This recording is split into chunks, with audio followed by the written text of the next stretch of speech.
So I went through a unique situation, I would call it.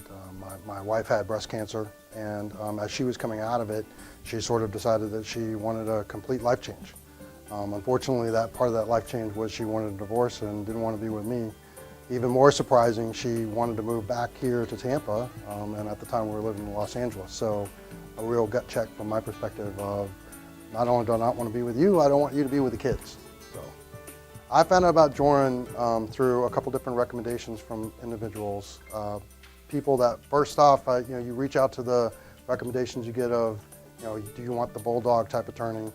And instead, I found out, well, no, Joryn's smart, and by the way, she tries to do a more collaborative approach, which a lot of people are finding is more impactful at the end of the day. Kids are important to me, having them settle, giving all the change that happened, and so I was interested in what would that mean. I got Joryn's name. It was probably some people that had maybe met Joryn at different events. Some were other attorneys that I had talked to. I'm an attorney, so obviously reached out to old friends.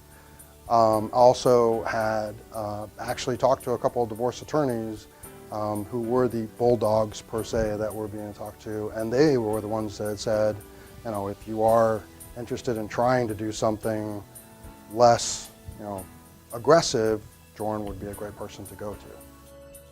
The first time I talked to Joryn, I was still in Los Angeles, and so we got connected over a phone. I think a lot of it was a connection on what does it mean for collaborative divorce, my situation. I had a really lot of bad advice from the California attorneys. I had found one that was extremely aggressive, who actually got me to the point where I had almost lost custody of the children, so not good.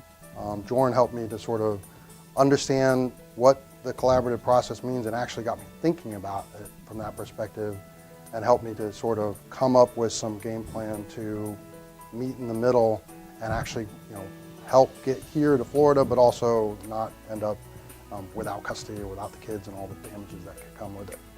The collaborative team I had was with Joryn. We also had one of her associates, and then we had a CPA team that worked with the numbers. I thought they were very good. I thought what's different about the process and what I've heard from other divorce processes is that they really tried to help everybody understand what's going on.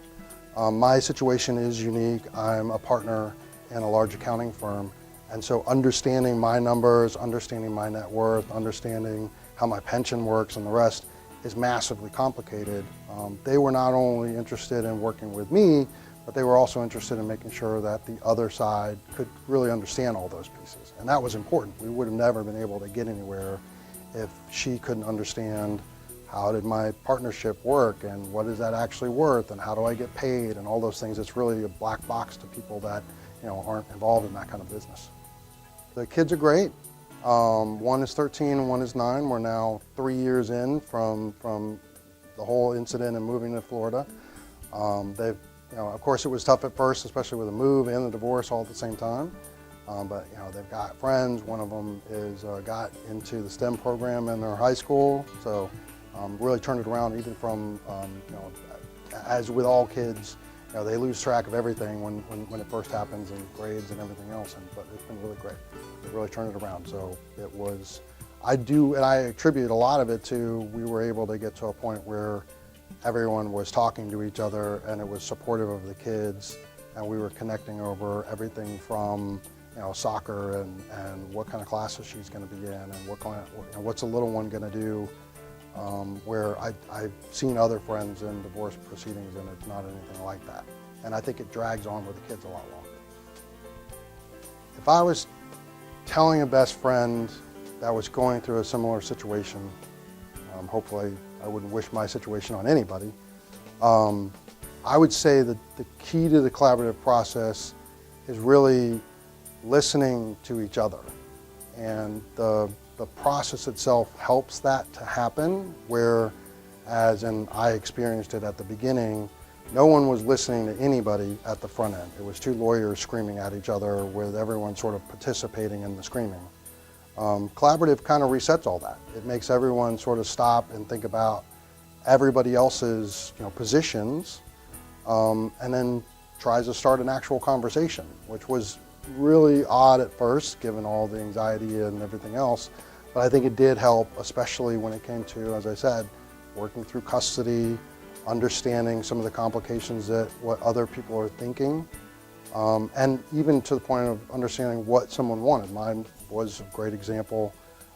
She just wanted to get paid over a longer period of time. She didn't care how that impacted, the money or the amount, and that was kind of an easy solution that wouldn't have come out in any other circumstance. It was just me sitting there and everyone listening to what she had to say.